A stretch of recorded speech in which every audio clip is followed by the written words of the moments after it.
Bad habits. We all have them. Maybe it's staying up too late, overthinking, skipping meals, or saying yes when your heart screams no. On the surface, they feel small, harmless even. But over time, these bad habits quietly shape how you think, how you feel, and how you live. The good news? Habits can be broken, and your mental health can be rebuilt.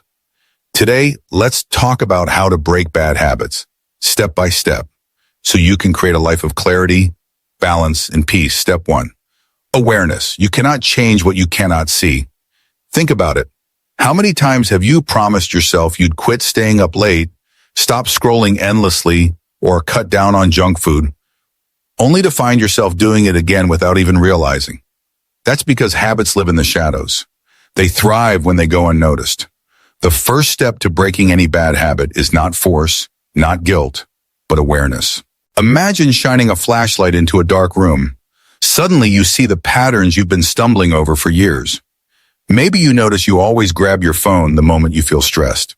Maybe you realize you snack late at night, not because you're hungry, but because you're lonely. Awareness is about catching yourself in the act, pausing and saying, here it is again. No judgment, just noticing. That pause creates power. Because once you see a habit clearly, you are no longer on autopilot. You have a choice, and choice is where freedom begins. So start small. Keep a journal, track your triggers, or simply whisper to yourself, I see this habit when it happens. Don't underestimate this step. Awareness might feel simple, but it's the moment you move from being controlled by your habits to taking back control, and that shift changes everything. Step 2, identify triggers. Every bad habit has a doorway, a moment that opens the path for it to slip in. We call these triggers. Think about it. You don't just scroll endlessly for no reason.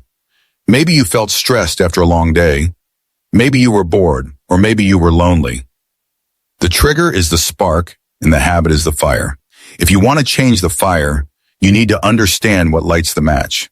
For some people, triggers are emotions, anxiety, anger, or sadness. For others, they're environments, sitting at your desk too long, passing by the fridge, hearing that notification sound.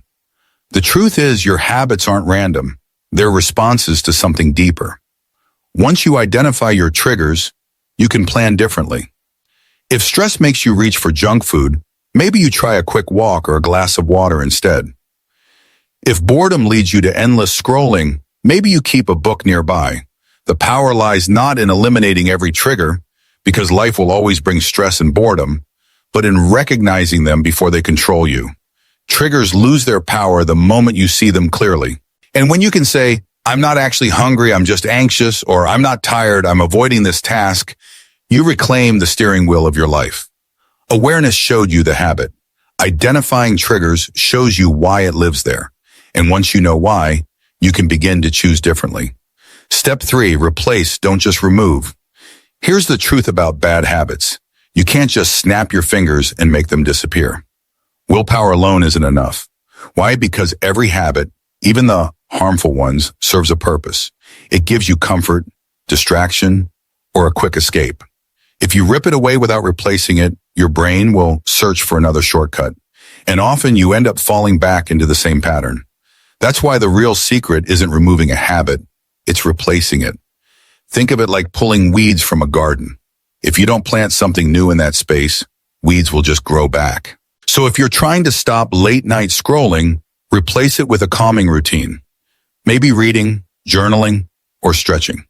If you're breaking the cycle of negative self-talk, swap it with simple affirmations like, I'm learning, I'm growing, or I'm worthy. If junk food is your comfort, replace it with nourishing meals that fuel your energy without guilt. At first, the new habit feels awkward, even forced. But with time, your brain begins to associate relief and reward with the healthier choice. And little by little, the old wiring weakens while the new one strengthens. Remember this, habits aren't destroyed, or they're rewritten. Every replacement is not just removing what drains you, but planting what heals you. And that's how transformation begins. Not by fighting your habits, but by teaching your brain a better way to care for you. Step 4. Start small and stay consistent. One of the biggest mistakes people make when trying to break bad habits is going too big, too fast.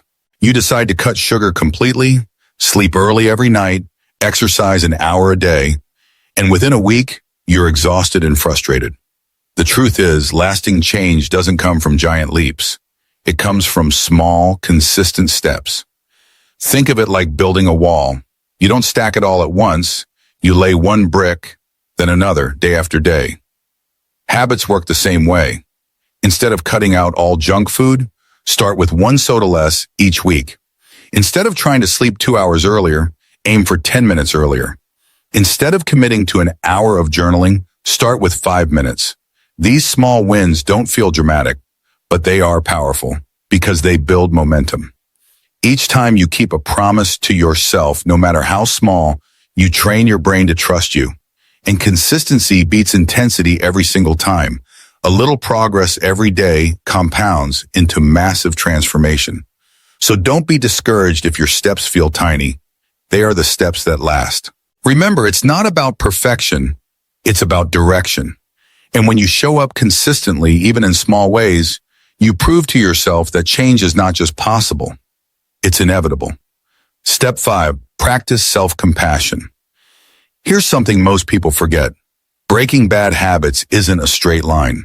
You'll have good days where you feel unstoppable and then days where you slip right back into old patterns. Maybe you stay up too late again. Maybe you binge on comfort food. Maybe you miss a workout. And in those moments, your inner critic shows up fast, whispering, "See, you'll never change." But this is where compassion matters most. Change doesn't mean never failing. It means choosing to rise again with kindness. Beating yourself up only fuels the very habits you are trying to escape. Self-compassion, on the other hand, gives you the courage to try again tomorrow. Think of how you'd speak to a close friend who slipped. You wouldn't call them a failure. You'd remind them they're human, learning and growing. Speak to yourself the same way. Instead of "I'm hopeless," say "I'm practicing." Instead of "I ruined everything," say "I'll try again." Because real transformation isn't built on shame. It's built on patience, gentleness, and love. And the truth is, every time you forgive yourself, you break the cycle of guilt and build the strength to keep going. Remember this, you are not your mistakes. You are the courage it takes to stand up after them. And that self-compassion is the fuel that makes lasting change possible. Our bad habits may feel heavy, but they are not unbreakable. They are not who you are. They are simply patterns your brain has practiced. And just as they were learned, they can be unlearned. Step by step, choice by choice, you can free yourself.